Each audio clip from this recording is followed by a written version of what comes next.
discípulos de Cristo que al reino de los cielos le dieron su lealtad. Siervos que ante Él se postran. Señor, queremos rogarte que tu palabra alumbre nuestro entendimiento, que tu palabra ilumine nuestro corazón, Señor, y que al final, Señor, podamos salir de este lugar con un gozo inefable. Podamos salir con el gozo de estar en tus caminos y vivir en este glorioso evangelio. Amén y amén. Segunda carta de Pedro, capítulo 3, versículo 7. En cierta ocasión se encontró un incrédulo a charlar con un cristiano.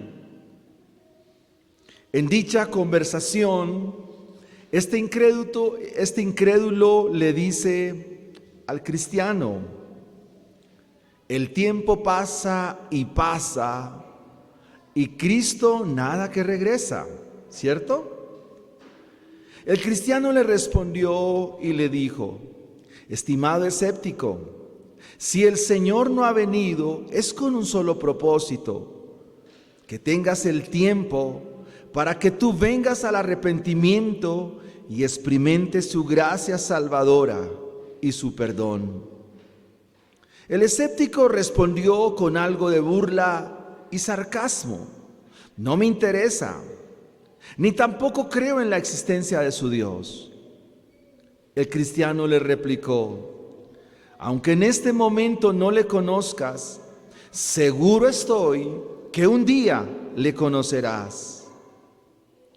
El escéptico dijo: ¿y cuándo se supone que será este día?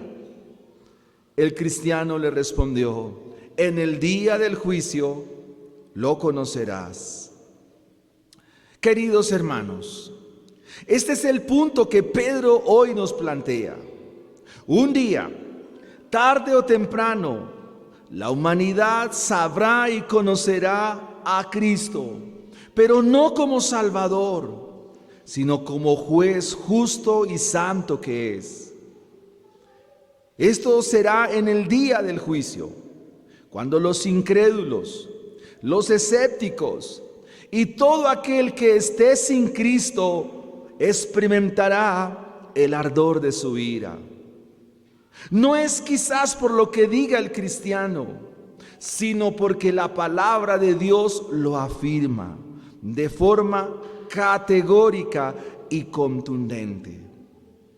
El texto en la mañana de hoy nos dice así, versículo 7: pero los cielos y la tierra que existen ahora están reservados por la misma palabra, guardados para el fuego en el día del juicio y de la perdición de los hombres impíos. Amén. Pero los cielos y la tierra que existen ahora están reservados por la misma palabra, guardados para el fuego en el día del juicio y de la perdición de los hombres impíos. ¿Qué es lo que está reservado para el día del juicio? Lo primero que Pedro nos enseña en este verso es que los cielos y la tierra que ahora existen están reservados para este día. Los cielos y la tierra que ahora existen. Ese es nuestro primer punto. Recuerde la pregunta: ¿qué es lo que está reservado para el día del juicio? Los cielos y la tierra que ahora existen. El autor sagrado usa la palabra cielos en sentido plural. Y esto es para dar a conocernos su pensamiento hebreo.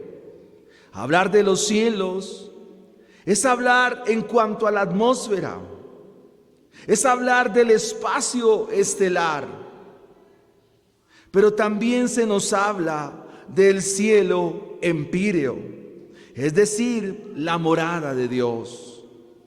El mismo apóstol Pablo en su segunda carta a los Corintios, en el capítulo 12, versículo 2, dice: conozco a un hombre, hablando de sí mismo, que fue llevado al tercer cielo. Ahora bien, el autor entonces nos muestra que estos cielos y la tierra que ahora existen tienen un fin. Como pudiéramos decirlo de forma coloquial, tienen ya una fecha de vencimiento. Cuando leemos Génesis 1:1, se nos dice: en el principio creó Dios los cielos y la tierra. En las ciencias naturales, específicamente en la física, se habla de las medidas para determinar lo vasto que es el universo. Hablamos de los años luz, es decir, la distancia que recorre la luz en un solo segundo, que corresponde a 300,000 kilómetros.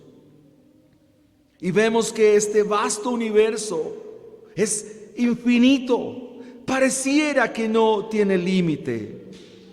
El salmista dijo: cuando veo tus cielos, la luna y las estrellas, obra de tus dedos. Está contemplando el vasto universo.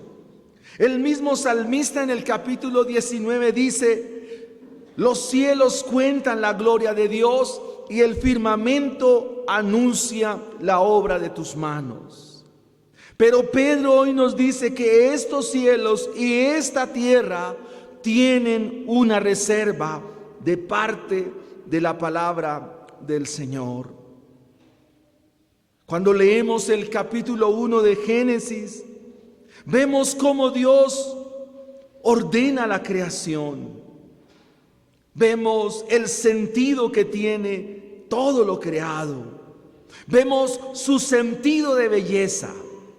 Vemos su sentido de estética. Vemos su estructura lógica y coherente.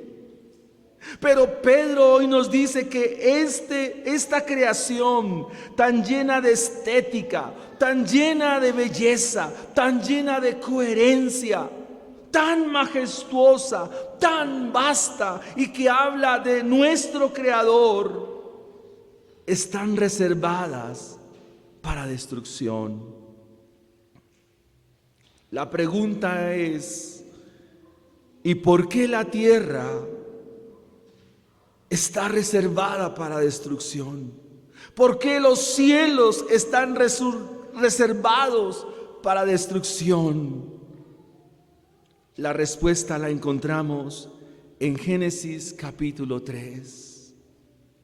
Querida iglesia, quizás nosotros aún no dimensionamos lo devastador que es el pecado. Aún no dimensionamos lo trascendental que fue el pecado. Porque aún la transgresión del hombre en Edén afectó de manera sustancial la creación.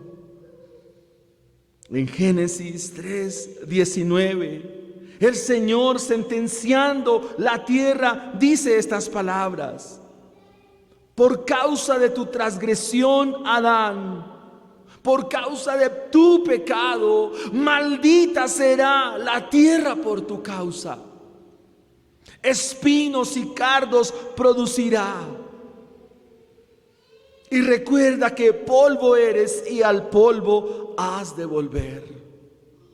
Esta es la razón por la cual la tierra será purificada. La tierra será reservada para el fuego también. El autor sagrado Pedro nos dice que lo dice la palabra del Señor: pero los cielos y la tierra que existen ahora están reservados por esta misma palabra. Cuando leemos Génesis 6:7, y el Señor determinó por su palabra dar y poner fin a la raza humana de aquellos días, dijo estas palabras. Génesis 6:7: Y dijo Jehová, dijo el Señor, lo afirmó el Señor. Esas palabras que crearon, ahora esas palabras están dadas para destrucción. Génesis 6:7 dice: raeré de sobre la faz de la tierra a los hombres que he creado, desde el hombre hasta la bestia y hasta el reptil y las aves del cielo.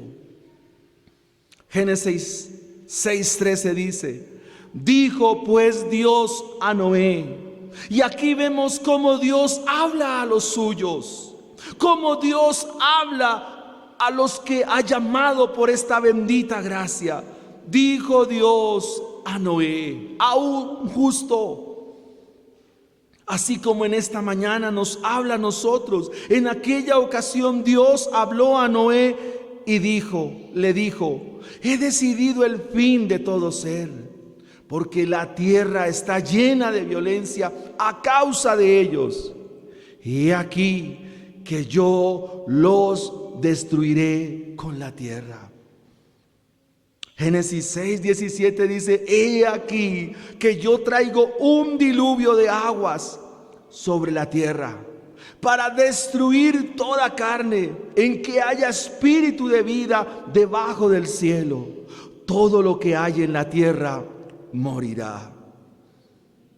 La pregunta entonces: ¿fue anegada la tierra en agua? La respuesta es sí, porque ¿qué cosas habrá dicho Dios que no se cumplan? ¿Qué palabra ha dicho Dios que caiga a tierra? El autor de Génesis nos dice en el capítulo 7, verso 22, para que se confirmara la palabra de Dios y para memoria a nosotros: todo lo que había en la tierra firme, todo lo que tenía vida, todo lo que podía respirar, dice el autor sagrado, murió. Esta palabra que reservó a la generación de aquellos días para destrucción, esa misma palabra es la que está reservada, la que reserva a los cielos y a la tierra que ahora existen. La sentencia es la misma. La palabra es la autoridad divina. Esa misma palabra que abrió las fuentes de las aguas y trajo el diluvio, esa misma palabra es la que hoy sentencia a esta humanidad. Sentencian los cielos y la tierra que ahora existen para el día del juicio. Juan describe en Apocalipsis 6:14: el cielo se desvaneció como un pergamino, como un gran lienzo que cae. Así se desenvuelve y se desenrolla la creación. Todo monte y toda isla fue removida de su lugar. Todo lo que vemos, todo cuanto existe, todo cuanto hay, amado hermano, está reservado para el día del juicio. El punto de conexión entre los versículos 6 y 7 que nos presentan Pedro es que estos burladores, estos timadores, difamadores, escarnecedores del evangelio, estos escépticos, para ellos esto es motivo de burla. Pero para nosotros, la iglesia del Señor, para los hijos de Dios, para la cristiandad, esto debe ser motivo de temor, pero también motivo de advertencia y a la vez motivo de predicación. Por esta palabra, el mundo en tiempos de Noé fue destruido. Por esta misma palabra, los cielos y la tierra que ahora existen serán llevados también al día del juicio. En el pasado, Dios destruyó con agua. ¿Cuál será entonces el elemento que se usará en el día de su juicio? El texto nos lo dice claramente. Los cielos y la tierra que existen ahora están reservados por la misma palabra, guardados para el fuego. Mi segundo punto en esta mañana es que el elemento que usará Dios en el día de su juicio será su fuego ardiente y consumidor. Su fuego ardiente y consumidor. Los cielos y la tierra que ahora existen están guardados para este fuego que arde y que consume. Y Dios determina desde el principio que este universo tendrá fin. Esa estética, esa belleza, esa lógica, eso tan maravilloso que se muestra en los atardeceres, el colorido de las montañas, el colorido de las nubes, de las aves. Todo ello un día se reserva para este fuego que arde y para este fuego que consume. Dios aquí nos está hablando como juez santo y como juez justo. Y nos está mostrando que en ese día postrero la consecuencia es que la tierra y los cielos pasarán por fuego. Y la palabra que se usa aquí nos habla literalmente de un fuego que quema, un fuego que abraza, un fuego que purifica. Los lectores de la carta sabían muy bien acerca de ello. No es algo que ignoren, no es algo nuevo para ellos.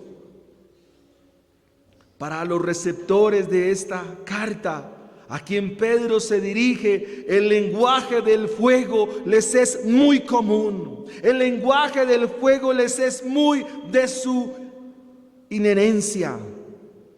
Para ellos el lenguaje del fuego no es desconocido.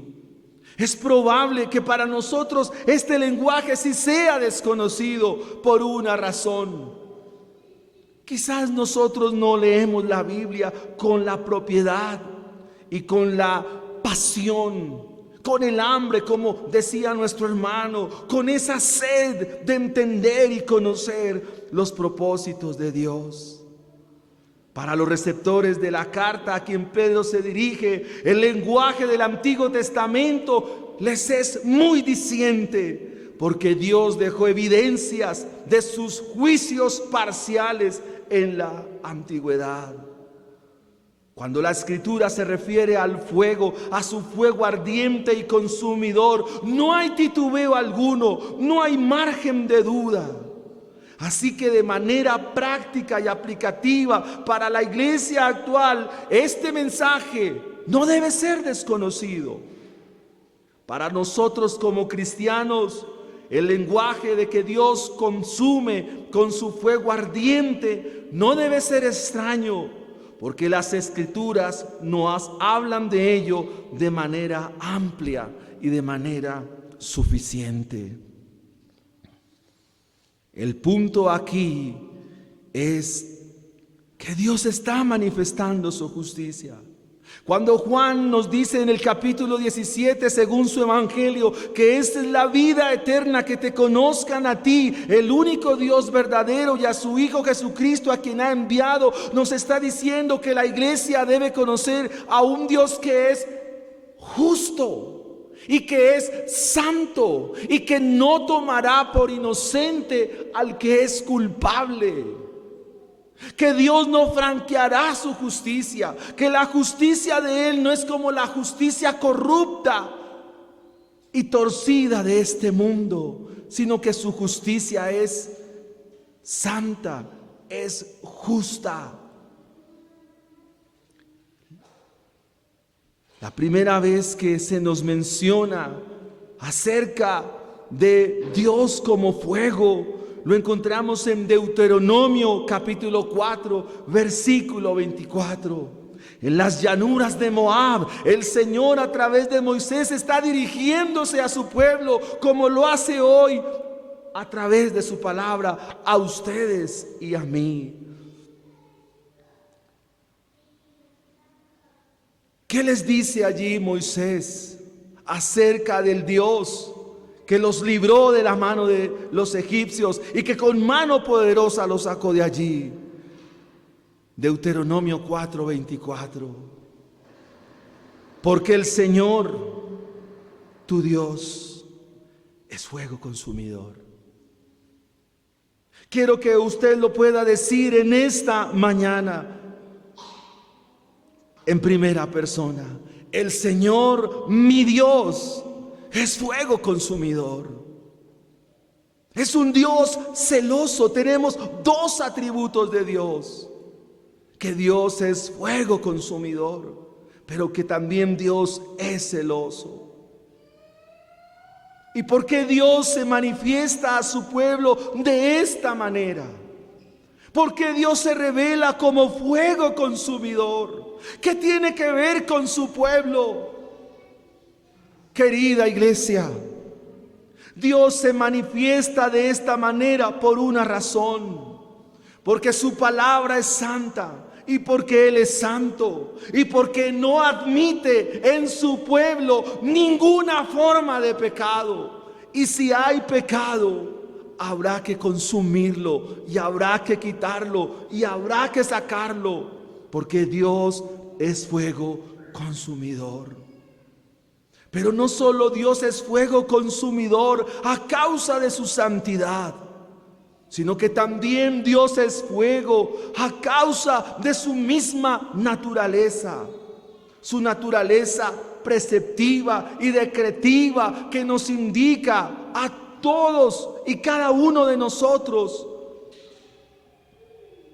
que no podemos acercarnos a Él a menos que nuestro corazón haya sido purificado. El contexto de este capítulo de Deuteronomio nos muestra que Dios le es ofensivo y es de mucha ofensa el no tolerar la adoración a otro que no sea como Él. Por eso nos dice: yo soy fuego consumidor. Quiero hacer una aplicación directa y tiene que ver con lo que mencionó nuestro hermano en esta mañana. ¿Con qué corazón estamos adorando a Dios? ¿Con qué corazón has venido hoy delante de Dios? ¿Es tu corazón puro? ¿Tu corazón ha pasado hoy por el fuego para poder presentar fruto de labio al Señor? Es la misma enseñanza, es la misma idea. El sentido de que la tierra sea pasada por fuego es por causa del pecado. Pero también, mis hermanos, de persistir nosotros en pecado y no vivir en la santidad, de no vivir para Dios y de no vivir conforme a sus demandas, es probable que Dios tenga que pasarte por su fuego que arde y su fuego que consume.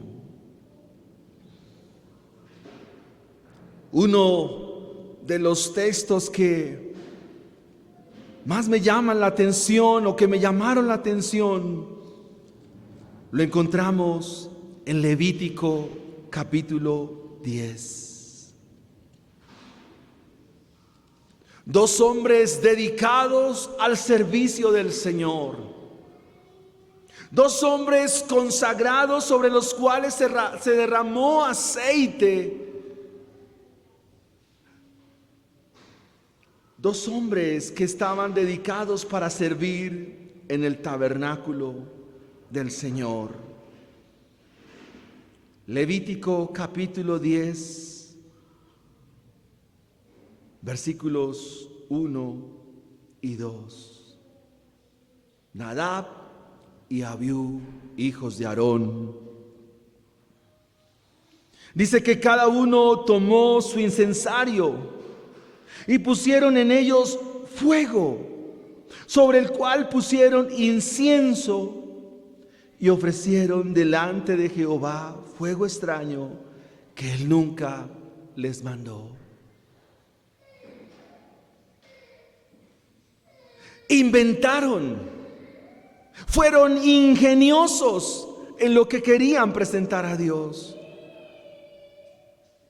Lo que hicieron quizás estaba lleno de genialidad, lleno de creatividad. Pero amados hermanos, Dios no nos ha llamado a ser creativos. Dios no nos ha llamado a que inventemos. Dios nos ha llamado a que le obedezcamos, a hacer las cosas como Él dice que se deben hacer. Dios nos ha llamado a serle obedientes a su manera, a su forma, a como Él lo ha establecido. Porque el que cree en Él, como dice la Escritura, de su interior correrán ríos de agua viva. No es como tú quieres creer, no es como te parece, es como dice la Escritura. Estos dos hombres quisieron agradar al Señor en su forma, agradar al Señor en su estilo, a su método. Los resultados, la muerte. Versículo 2, y salió fuego. Es la misma palabra que se usa en Pedro. Y salió fuego de delante de Jehová y los quemó y murieron delante de Jehová. ¿Qué te hace pensar que Dios haya cambiado? La Biblia nos dice que Él es el mismo ayer y hoy y por siempre. Él no va a cambiar. Él no va a mudar, porque Dios no cambia. Dios es inmutable. Y si estos dos hombres murieron por ofrecer fuego extraño, por ofrecer lo que no era, entonces, como veremos dentro de 8 días, si Dios no nos ha consumido, es por una razón: para que nosotros vengamos en arrepentimiento delante de Él. Los cielos y la tierra que ahora existen están reservados por la misma palabra, guardados para el fuego en aquel día. En aquel día confluirán varias cosas. Para los hijos de Dios será un día glorioso, un día extraordinario, un día muy, pero muy especial. Pero para la tierra y para los inicuos será un día difícil. Un texto que nos deja ver también cómo será aquello que todos los profetas hebreos mencionaron, específicamente Joel.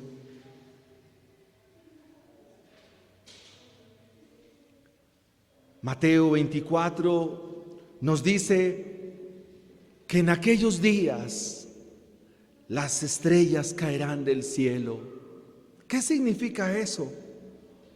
¿Cómo nosotros poder entender esto de una manera clara? Porque la Biblia es clara.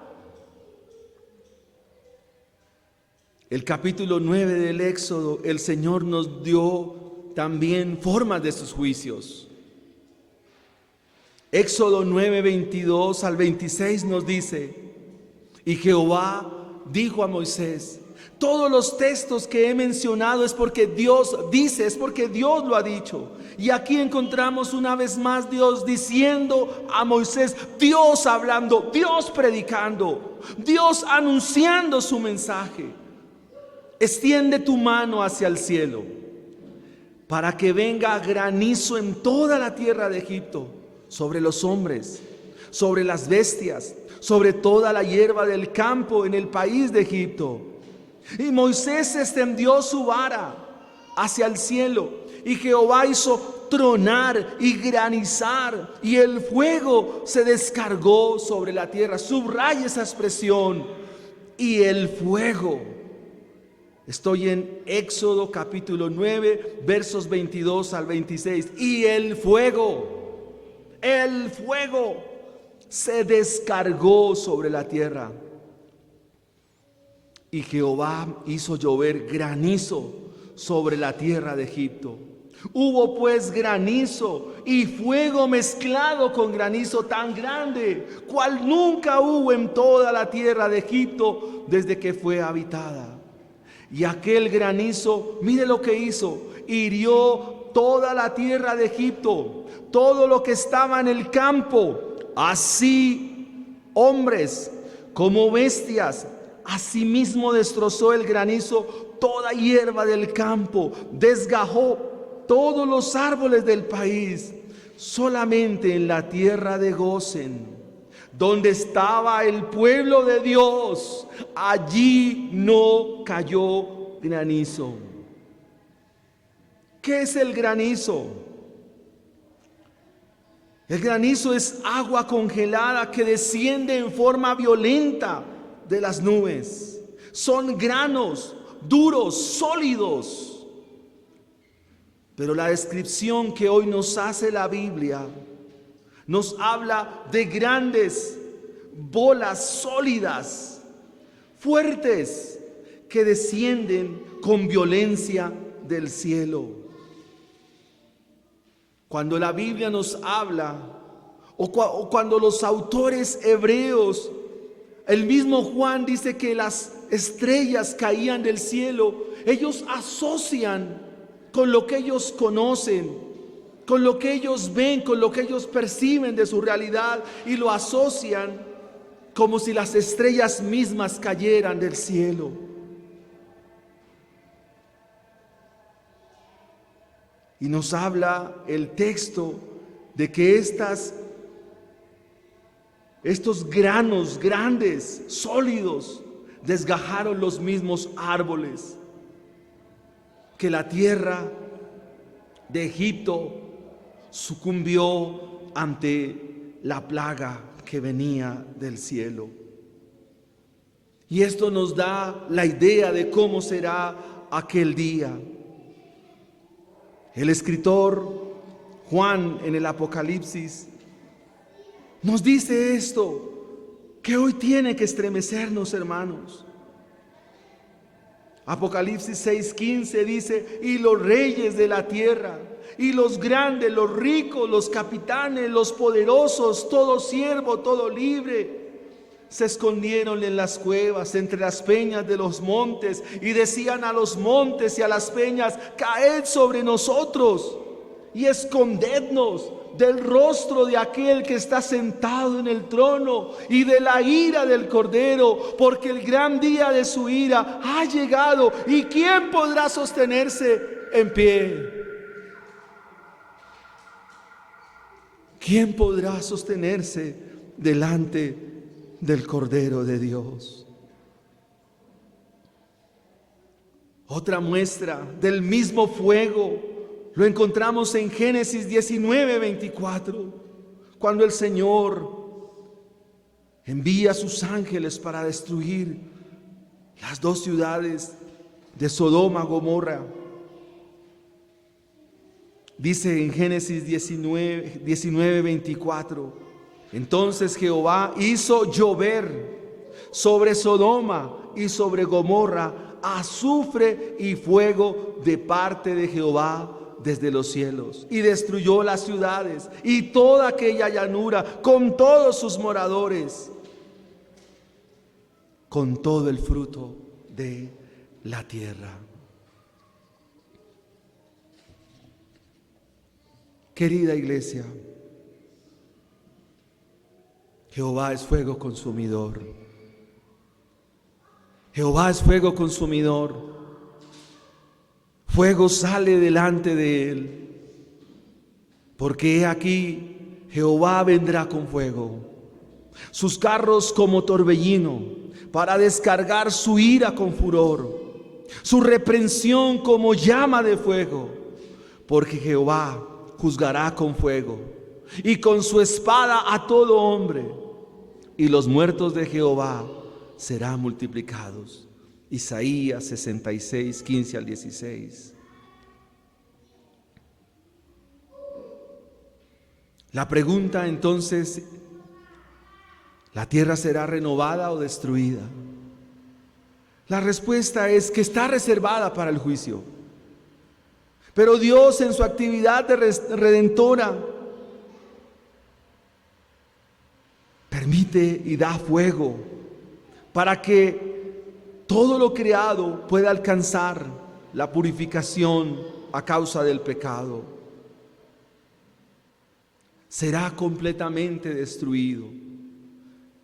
Y que sea conforme al plan de Dios. La esperanza es que tendremos cielos nuevos y tierra nueva. Cielos nuevos, tierra nueva, como quiera que sea, será una nueva creación. Pero con la condición de que ya no habrá pecado ni maldad. Es lo que nos dice Pedro en el capítulo 3, verso 10. El mismo Pedro nos dice: el día del Señor vendrá como un ladrón. En aquel día los cielos desaparecerán con un estruendo espantoso. Los elementos serán destruidos por fuego, y la tierra con todo lo que hay en ella, óigase bien, será quemada. Será quemada. Es muy clara la palabra. Es muy diciente. Es clara como la luz de este día. Y eso nos lleva a nuestro tercer punto en esta mañana. Hay un tercer aspecto aquí que es también de enorme preocupación para nosotros. Y es que nos dice Pedro al final, en la última línea nos dice que en aquel día también será la perdición de los hombres impíos.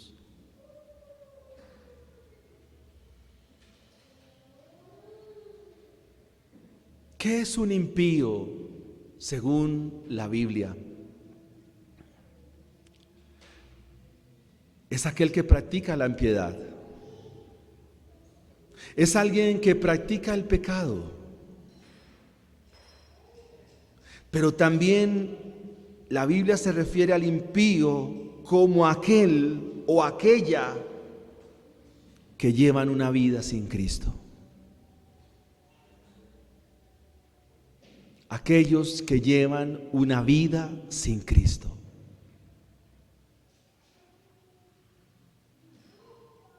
Que llevan una vida lejana a Dios, a su evangelio. Una vida en cuyo corazón no están los caminos de Dios. Y que de no arrepentirse y no confiar en Cristo para salvación y vida eterna, ellos también experimentarán el juicio de Dios, porque están en el mismo camino de perdición. El Señor Jesucristo lo dijo en Mateo 7:13, dijo estas palabras, hermanos: ancha y espaciosa es la puerta que lleva a la perdición, y muchos son los que entran por ella.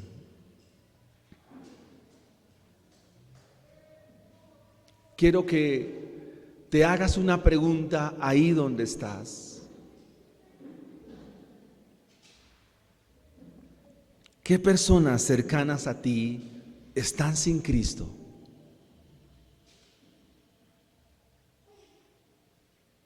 Y no nos digamos aquí engaños, mentiras.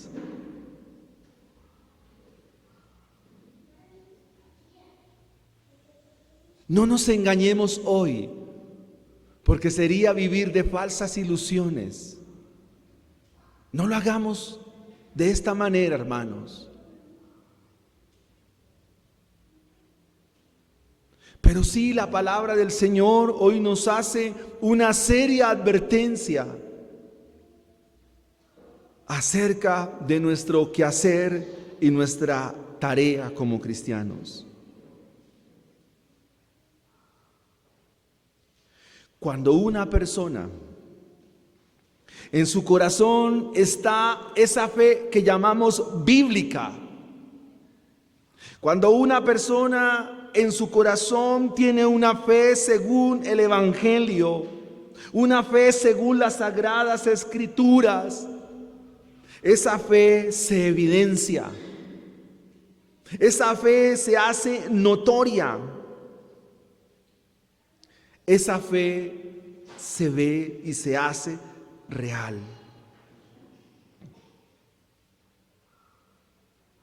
¿Por qué llamo la atención a ello, hermanos? Porque esto debe afanarnos como iglesia a presentarle el Evangelio a nuestras familias, a los nuestros, a los que nos rodean. Porque si hay algo pavoroso, hay algo que la Biblia nos ha dicho de manera clara, es que aquel día será un día angustiante, terrible, donde no habrá oportunidad. Y quiero referirme a las palabras de Pablo a los romanos cuando dicen: ¿por qué ignoran que la paciencia que Dios tiene es para salvación?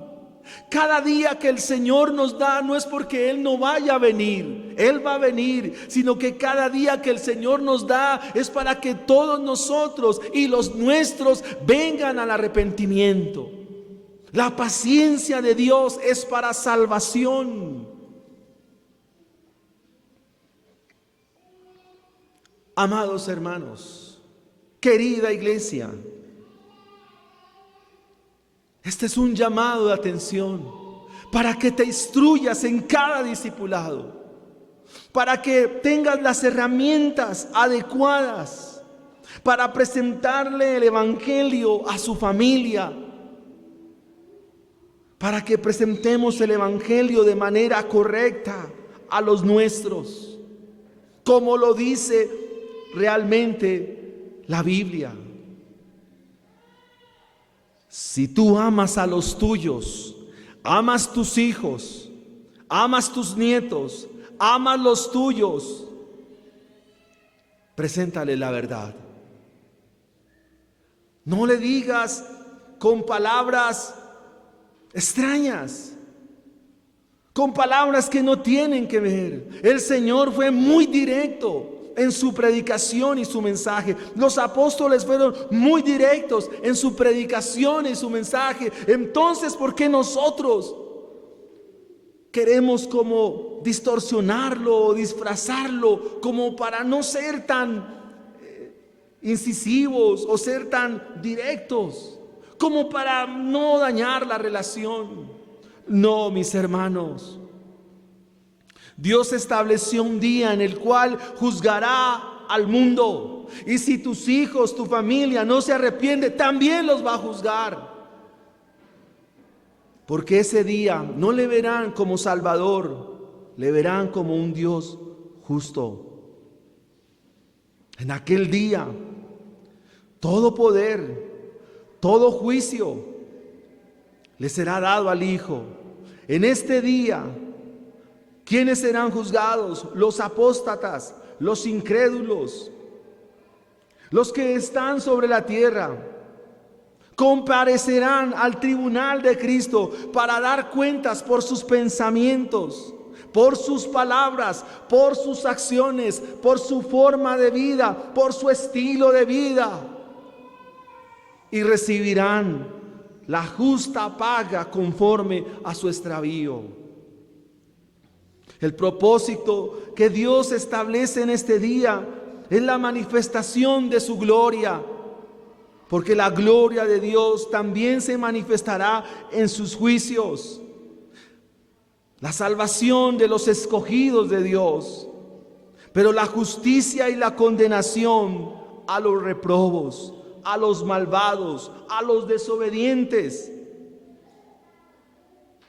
Los justos serán entregados a vida eterna, recibirán la plenitud del gozo, pero los impíos, los inicuos, los cobardes que nos menciona la Biblia, recibirán el castigo perpetuo, castigo que no terminará. Serán arrojados al tormento eterno, serán castigados permanentemente. No habrá un instante y un momento en el cual el castigo cese. No habrá un momento, no habrá un instante en el cual la ira de Dios deje de ser consumada. Todo el tiempo, segundo a segundo, minuto a minuto, la ira de Dios será sobre aquel que está perdido. Así como Cristo quiso que estuviésemos con Él, en aquel día los que están sin Él y viven en pecado no tendrán consuelo alguno. Experimentarán la severidad de Dios, experimentarán el castigo de Dios. Porque en aquel día les dirá el Señor: apartaos de mí, hijos de maldad, nunca os conocí, al fuego eterno que está preparado para vosotros. En aquel día, como dice el Salmo 1, el Señor dará la paga a aquellos que son malos e inicuos, perecerán.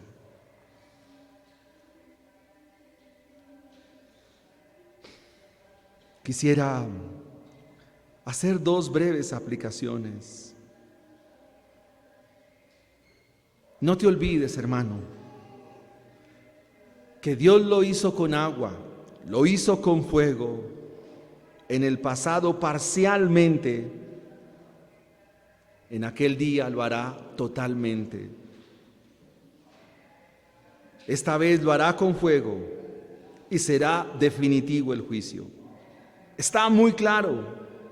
No es la suposición de un falso maestro. No es una idea romántica pensar que todo va a pasar y que todo va a llegar. No, mis hermanos. Y quiero leerle un texto de Juan.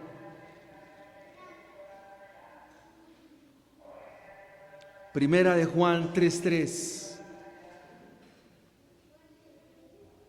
Todo aquel que tiene esta esperanza, todo aquel que tiene esta esperanza, esta gloriosa esperanza, óigase bien, se purifica, se santifica a sí mismo como Él es puro.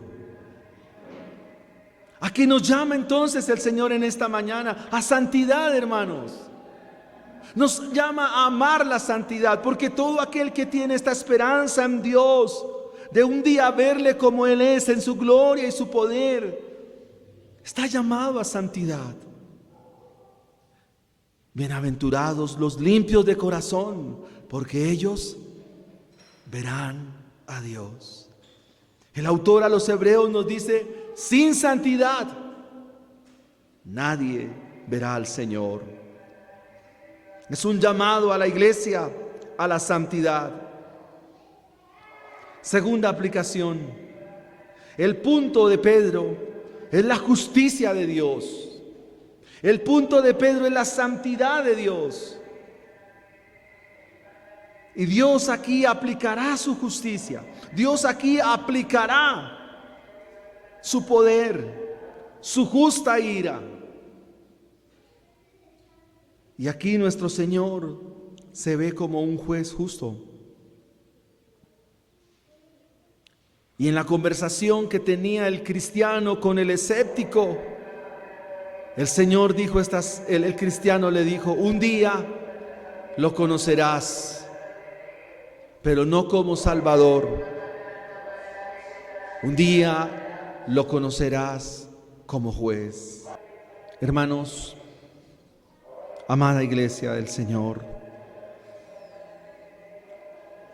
hoy tenemos la oportunidad, por el Evangelio, la bendición de ver a Cristo como Salvador. Puede que el Señor venga más tarde, dentro de un rato, no lo sabemos. Del día y la hora, nadie lo sabe. Pero el Espíritu de Dios que mora en la iglesia, Él obrará por vosotros. El Espíritu de Dios hablará a través de ustedes para llamar a la familia al arrepentimiento. Hace 2000 años, en la cruz del Calvario, allí Dios mostró su justicia. Allí Dios mostró su fuego ardiente, su fuego consumidor, pero lo descargó sobre la persona de su Hijo Jesucristo, con un solo propósito: dar salvación y vida eterna a los que creen por medio de la fe en ese sacrificio.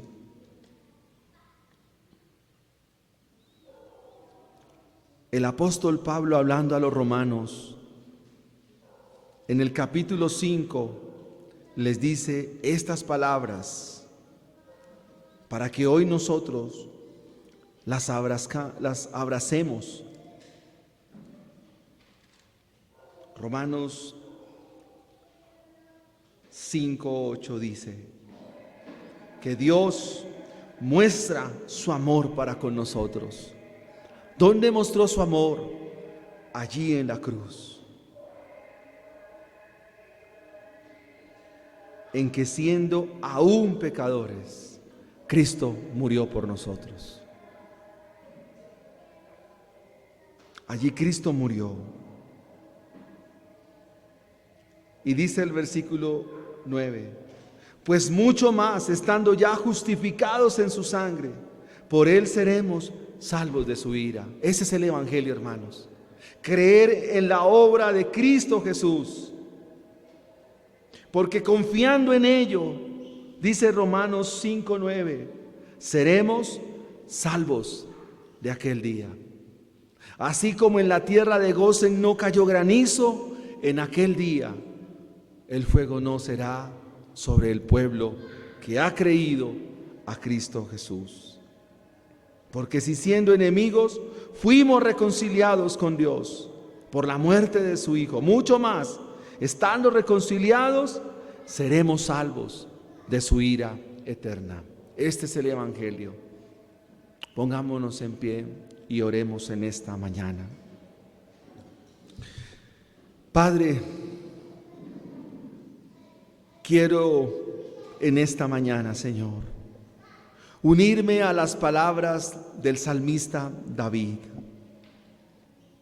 Una vez que él ofendió con su pecado de manera vil, y después de ser amonestado por Natán,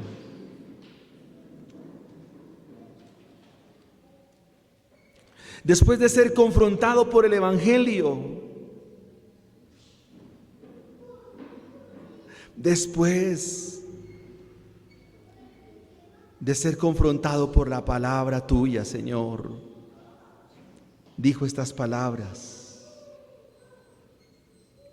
ten piedad de mí, oh Dios, conforme a tu misericordia. Conforme a la multitud de tus piedades, borra mis rebeliones, Señor. Borra nuestros pecados, Señor. Confesamos que hemos pecado contra ti. Confesamos, Señor, de manera puntual que te hemos ofendido, Señor. Que nuestros corazones no son tan santos y tan puros, tan fieles como dicen ser, Señor. Pero, Señor, de ti es tener misericordia. Pero, Señor, de ti es tener gracia y perdón y favor con nosotros. Por eso, Señor, hoy límpiame más y más de mi maldad. Límpianos, Señor. Límpianos, Señor.